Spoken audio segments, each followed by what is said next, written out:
Welcome to the Future of Education. I'm Michael Horn. Really looking forward to this conversation because it's with a friend who's very dear to me, who has been leading the charge for a learner-centered future where every child is able to fulfill their passions and potential.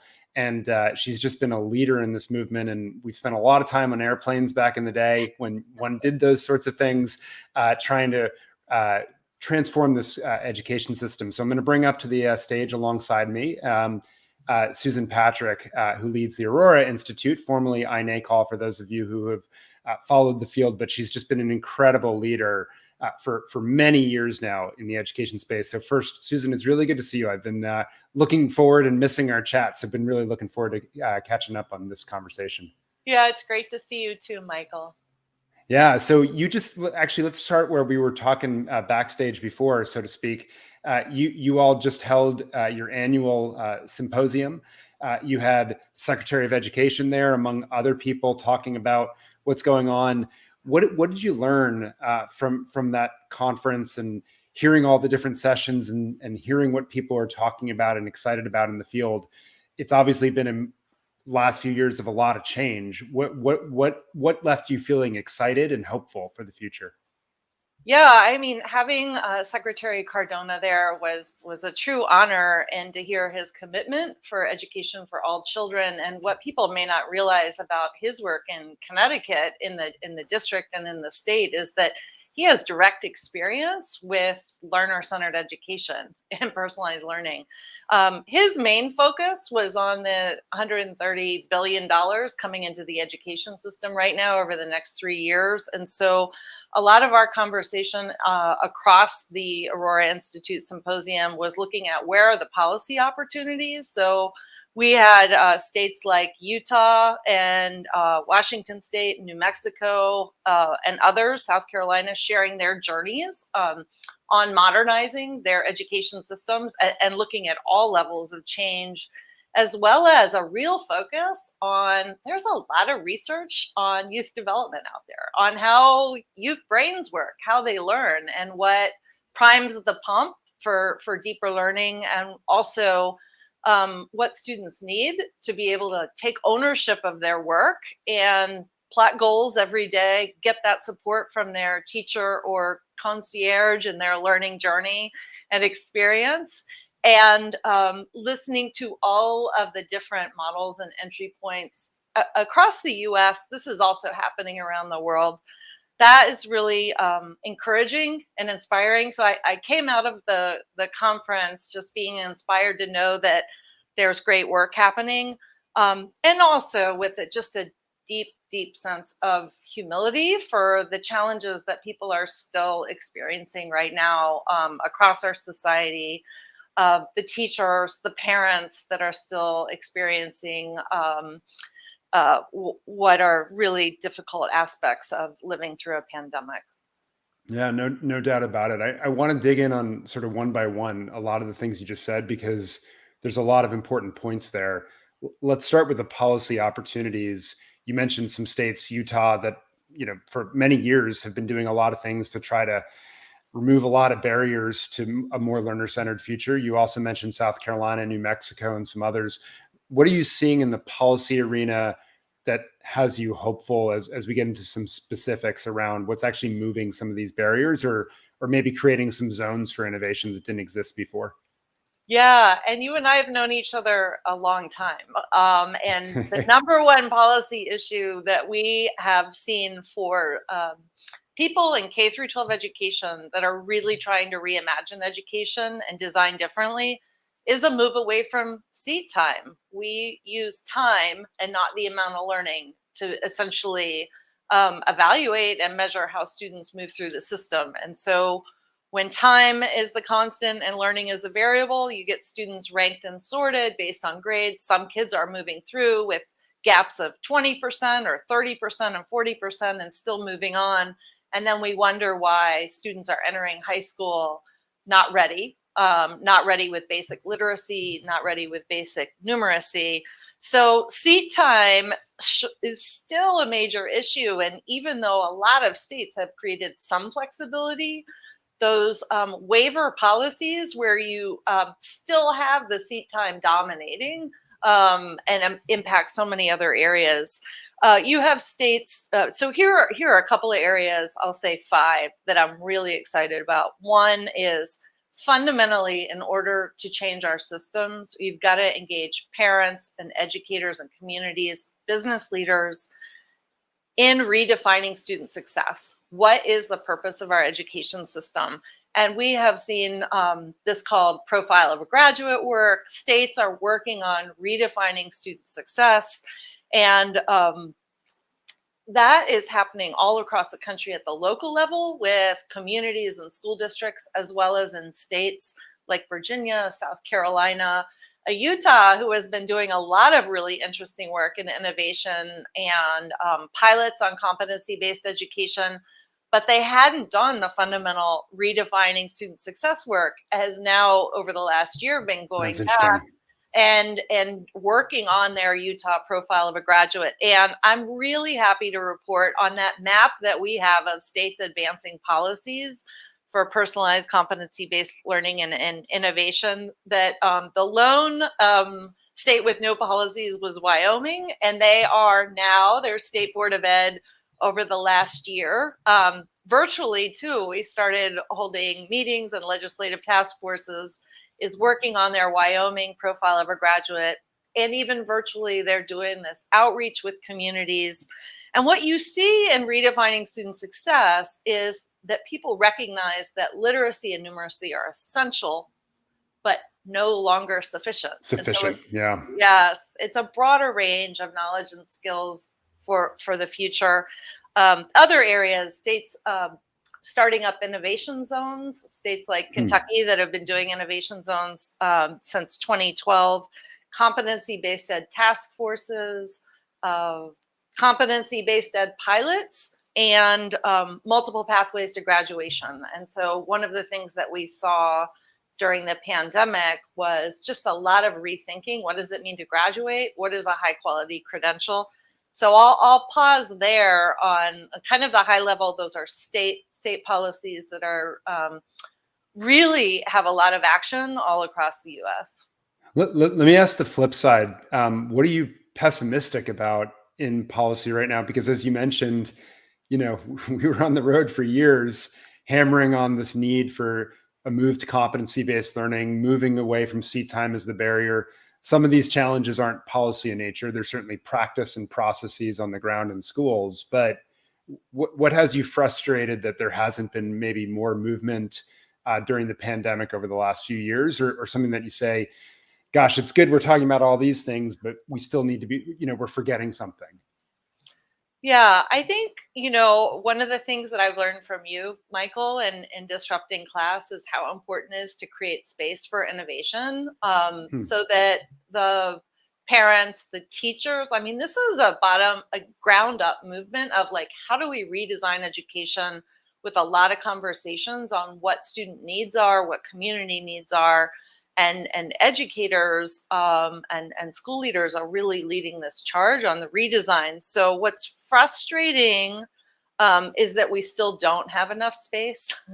Like I think if we don't know right now, after what we saw in the pandemic, parents sitting next to their students, seeing that they couldn't do things that they thought that they knew how to do, we need to have more and more conversations, but this need to create space for innovation. And so while pilots are they're an entry point, and the system itself needs to be more flexible to allow this. So I mentioned waivers, but if you and I over the years were sitting next to legislators and policymakers who said, oh, well, we have the flexibility for seat time in our state, right? Yeah, tons. Everyone almost always say, oh, the policy actually exists, just no one uses it or knows about it. Yeah. Right. Well, they saw firsthand during the pandemic how inflexible that waiver policy actually was. And so I would say the thing that is really getting me right now is that even other education advocacy organizations that support innovation are saying, oh, there are waiver policies in that state. Oh, And I think that in our field in the US of K through 12 education, there is like a narrative that says, oh, the flexibility exists if you just do the work. But the leaders and the educators that are actually doing the work keep running against these policy barriers that include the forms of assessments that dominate our education space.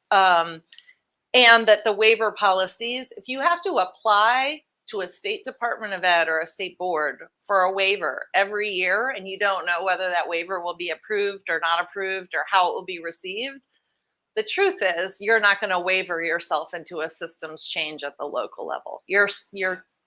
We've got to get there where we're having more systemic changes in all across at every level. Yeah, it's such an important point, and hearing you say it actually brings it home in a way that I don't think I had fully digested before, because certainly in Massachusetts, we're having this conversation live constantly about there's more flexibility, and yet the educators that I talk to on the ground don't see that flexibility. It's not obvious to them to create these different alternatives, options, and so forth. And so I think what I'm taking from you is the waivers, they take time, and that's perhaps the scarcest resource in our system right now, right? Like we need time for these separate teams and zones to create these flexibilities. We don't even have that, let alone someone trying to run through bureaucratic hoops and hurdles in their spare time that is non-existent. And so what we really need is policy that's the default as opposed to the alternative, perhaps. Seems to be something that I take away from that. I want to double click on something you just said, because it's an area that you and I have both been interested in for years as well, which is assessments. Because I think people don't think a lot about how the present system of assessments really locks us in also to our current industrial model of education, if you will. And I'm curious if you're seeing progress on that front. Or anything that you feel like, yeah, there's actually some signs that we're lifting out of our current assessment paradigm that continues to act as an autopsy on learning, as opposed to something that is, yes, shedding transparency and accountability, but even more so is actionable on the ground. Yeah, I mean, the analogy that you hear of with assessment is, and assessment literally means to sit beside. So I'm going to go back to the parents were sitting next to their children during the last 18 months and sitting beside and understanding what they knew or what they didn't know. And I'll just like say, for assessment in the US, we have a real need for assessment literacy.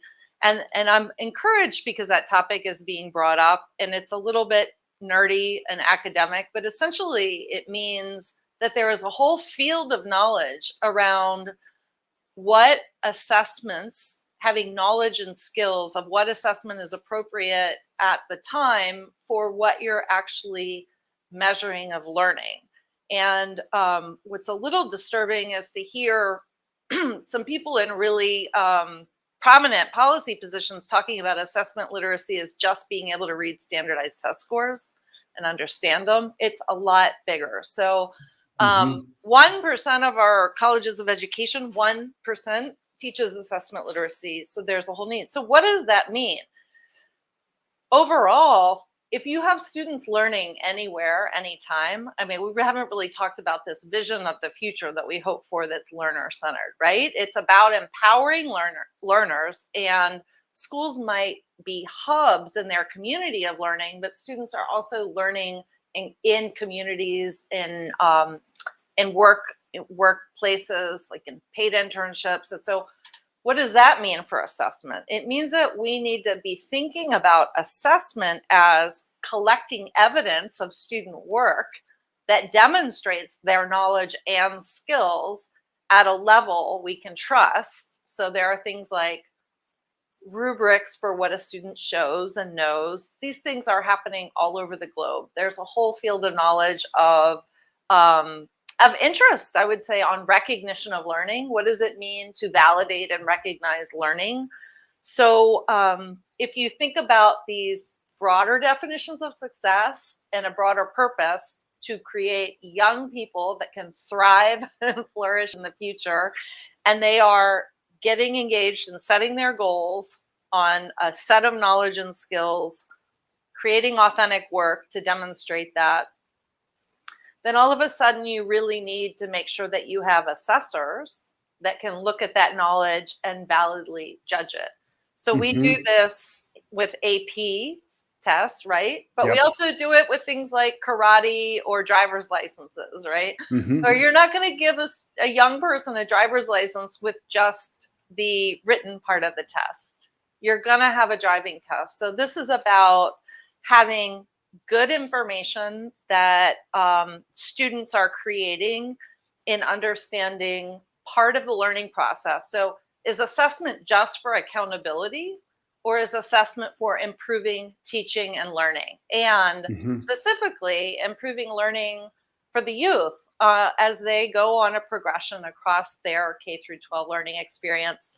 Wouldn't it be nice if they came out of K through 12, you graduated with a whole portfolio of your work, evidencing your different knowledge and skills? And some of these conversations are really rising to the top right now with multiple pathways to graduation and capstone projects, but it's really underdeveloped. So I'll just end this in saying I'm really encouraged by a recent development at the federal level. It's a small piece, but Senator Murray, in her bill, so it hasn't been passed yet, but in her bill has included $50 million for innovative assessments, and that Oh, is good. that's like a first in the last 20 years. So we are working and working and working on having lots of conversations on the Hill and at the federal level in the U.S. Department of Ed, and there's a long way to go, but that at least is a sign, a glimmer of hope in the future. No, that's helpful to know. I didn't know that was in potential, I guess, to say, but I'm glad to hear it. Everything you said makes a ton of sense. It mirrors, as you know well, but for those tuning in, what Western Governors University and others have done around, they have the objective, yes, sort of multiple choice assessments for more routine facts, if you will, but then really the performance-based assessments with a separate group of assessors who are trained in how to use a rubric in a valid and reliable way to assess real performance on that of actual skills in the application of knowledge in a job like setting in many cases for a university. It seems like, and I'm curious your take on this, it seems like things like Mastery Transcript Consortium or Khan Academy's I think it's called Schoolhouse, they're tutoring to evaluate levels of expertise, or Grade Network, there's like bubbling, it feels like, in some of these areas of trying to create a separate set of people who can assess performance-based work and portfolios of work even for students.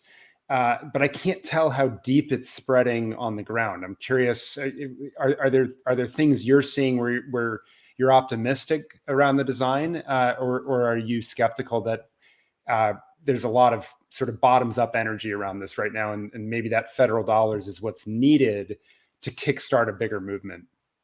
Yeah, I would say across the US, we just got asked by Senate staff and the appropriation staff to provide them with an overview.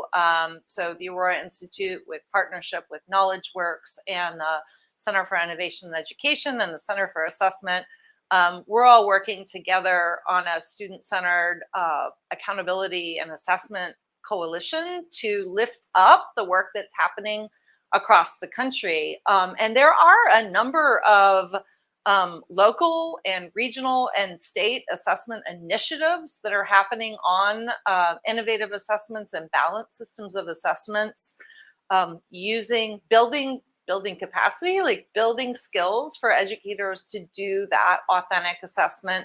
And you could do, if you have the processes in place, educators that are checking their judgments and scoring and calibrating those based on evidence of student work, you can have reliability and Yes. validity across that. But you need those processes in place, and we have like underinvested and underdeveloped that mostly. But it's really encouraging. So I'm a optimist, Which is glass good. half full person, saying that there is a lot of work that is starting to happen. It's not everywhere, But by lifting up the examples of what's happening and helping to share that with folks on Capitol Hill in a bipartisan way, I would say in a nonpartisan and a bipartisan way, there is interest. We are all about transparency and having accurate data on whether students are learning or not. We're all behind that, but there are just different ways of doing it that we've been doing in this country for the last 20 years, and we need to keep going. We need to go beyond our current conceptions, because like when I'm in conversations with global education systems leaders, the questions they're asking in their countries when they're ministries of education, and I mean across Asia, across like Australia, New Zealand, across Europe, across Africa, the question is, will education systems change fast enough to save the human species?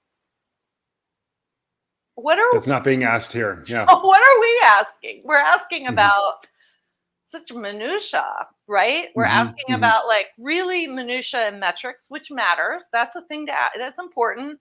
But when you get to purpose and you get to like, what are the mindset shifts? And we know there was a heart research survey earlier, a heart research poll of parents. 91% of parents want education reimagined. They want us to be rethinking teaching and learning in schools. And then it's like, what can we do to meet our children's holistic needs? How do we look at taking the research on youth development and redesigning learning? And then how do we get that information to know that students are really having powerful, personalized learning experiences? Well, that's where competency-based education systems, where you're creating students are creating evidence of their work before they're advancing and moving on in various forms. And that you have the technologies too to support how you collect that data in a way that works. And we haven't even talked about like technology and innovation and all of this, but the question is the other disappointment that I think I have is that we have just seen how technology is being utilized mostly to support old didactic ways of teaching and learning. And not to support the functionality of a truly learner-centered system. You mentioned Mastery Transcript, where students building up that. One of the most exciting things I've seen in the last year in Australia, the international big picture schools in Australia are working with on an international big picture learning credential that is like world class, that is all about collecting the knowledge and skills and having basically like a student learner profile over time backed up by evidence. And they're working with Sandra Milligan, who's a researcher at university. So universities are accepting this credential as a high school diploma, a new credential. And this is going global. So like this future of a mastery transcript and a learner profile that really provides evidence is so important, like for the future of work, for the future of education. And we can do it. We can do all of these things, which is why I'm hopeful too.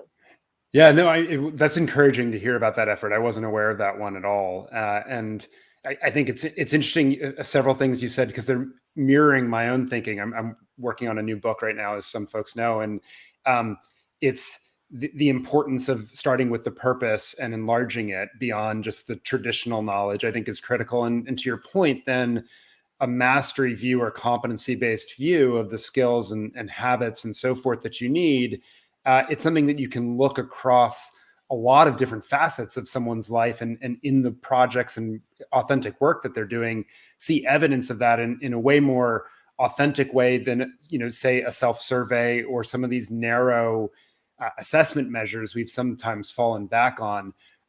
What I think is interesting is you see some of these efforts bubbling up from the ground right now is because people are using lots of imprecise language, I think, to help move them forward. We're just talking past each other, I think, on a lot of these efforts. I'm curious if you saw that at all in the symposium you all just did. But one of my frustrations, I think, is you see a new, say, mastery-based way of grading is almost the wrong word, frankly, but of capturing someone's accomplishments. Mhm.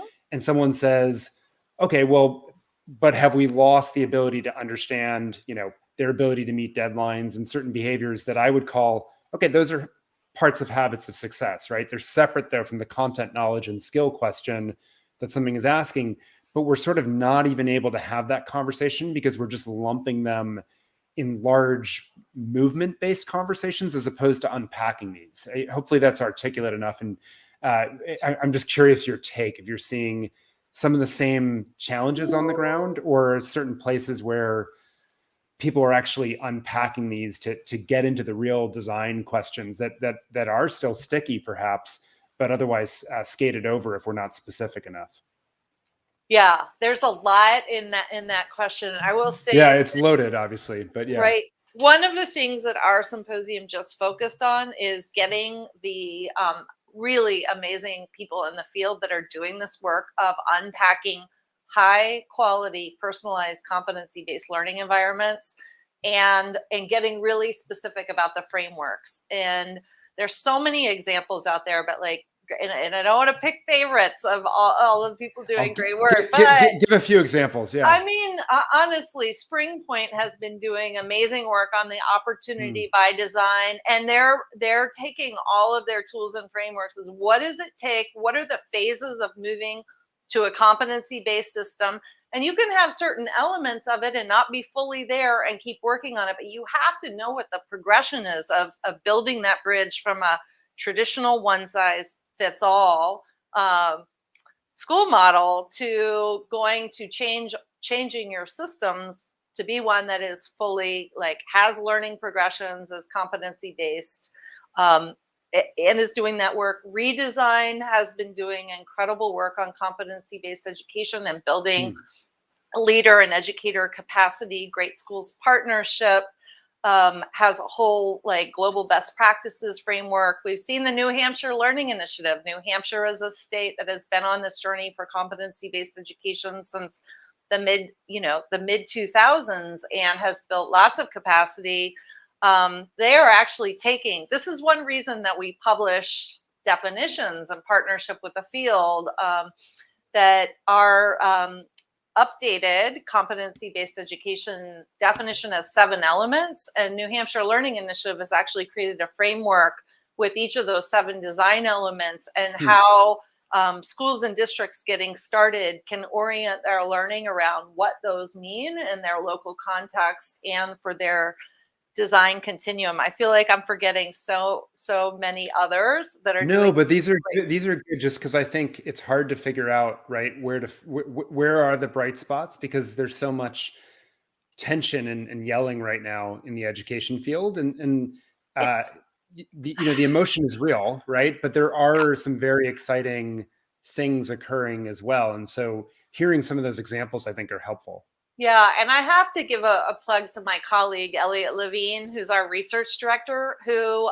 there are so many great research frameworks for habits of success out in the field. Yeah, he did a Like, great report on this. Yeah. so he what he did was he took a look at how schools and districts were actually implementing the different ones, what the choices were made, kind of the lessons learned, the recommendations. So providing a lit review on those different habits of success frameworks, but then giving some really concrete examples of what the implementation looks like to kind of help the field get past some of these bumps. We try to constantly get information from across really great educators and practitioners that are implementing these new designs and learn from them and where the sticking points are, and try to illuminate a path forward. And the habits of success report is another one. Another area that's really important is about building student agency. We did some research a few years ago on personalized learning and found that teachers in personalized learning environments felt like they were getting to know their students a lot better and personalizing learning.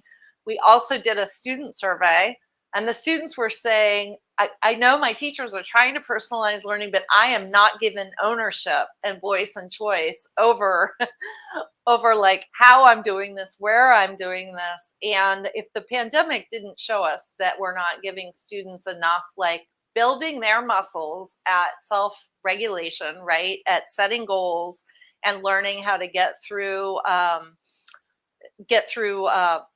what is that? Productive struggle and productive struggle and challenges. Like, that's a key part of student agency. And one of the elements that we added to our definition of competency-based education, advancing on mastery, having assessment be meaningful, that is about really focusing in on the student agency aspects. If you're on a competency-based progression, you've got to have that agency to continue on when you hit difficult times, and know when to get help and support too. Yeah, that may be a great place actually as we wrap up our this conversation together, and it's good catch up. Is the agency piece, which is my anecdotal observation during the pandemic was, or especially the rush to remote learning, was those schools that had intentionally built agency in their learners before the pandemic, had given them ownership, had scaffolded that so that they could own and make decisions and knew what the work was and what productive choices to make along that pathway, did far better than those schools that had the traditional sort of stand and delivered. I think you used the word didactic model before. It was just a total difference, I think, in reaction, because the students said, oh, well, we're not in school. That's okay. Like, I know what to do with my day to day with the resources I have in front of me, which, yeah, may be different from a classroom, but I can make the most of it, right? Because I know what I'm trying to accomplish and why I'm trying to accomplish that. And that seemed like such a clear delineation from at least my perspective. I'm curious, last reflections on the importance, I think, of developing agency in students from your perspective. Yeah, I think people around the globe that are thinking deeply around what the future of education looks like are really understanding that we have to move from a transmissive model of teaching to one that does build agency, that is about empowering a broader set of knowledge and skills. And I totally agree. I saw the same thing, Michael. The schools that had and the districts that had really built on agency, building that student autonomy, ironically, is also about building deeper relationships with people in schools and out of schools around them. And I think there's growing recognition of the importance in some schools have learner advocates, but those check-ins where you're allowing students to have more agency, the students are known. They're known as learners, and they're known as people, and they're known for their whole selves, and they're able to learn inside and outside of school, at home, in the community, because they understand and the frameworks are clear about where they need to go. And it's about goal setting and making sure that students are getting the support that they need at every step of the way. They're learning how they want to learn, and they're also showing their learning in different ways. And that has been really, it's been really inspiring to hear those student stories where students have been able to be to be really in charge of their own learning. And hopefully that's a signpost for the future, that we can do this. And I'll leave on a really positive note, is that we have just been hearing from so many schools and districts and communities their interest in moving towards more student-centered, competency-based learning environments, that they really want to personalize learning and see very clearly now the need for that. So that's awesome. Encouraging. Yeah, no, that's awesome. And I would just say, keep shining the light, keep doing the work that you're doing, because it's never felt more important. And obviously, I think the last few years has shown how important it is to know each individual for their full selves as they come into a learning environment, as they come into these relationships with teachers and others in their lives, to be able to develop that full self. So, Susan, it's great to see you. Thank you so much. And for all of you tuning in, Thanks so much as well. If you like conversations like this one with Susan, give us a thumbs up, but also give us a comment about what you liked, because the work that I think the Aurora Institute continues to do to create this path to empowering every learner is just so important. And so would love to know what's resonating and what you're seeing in the field. So be in touch, and thank you again. Thank you.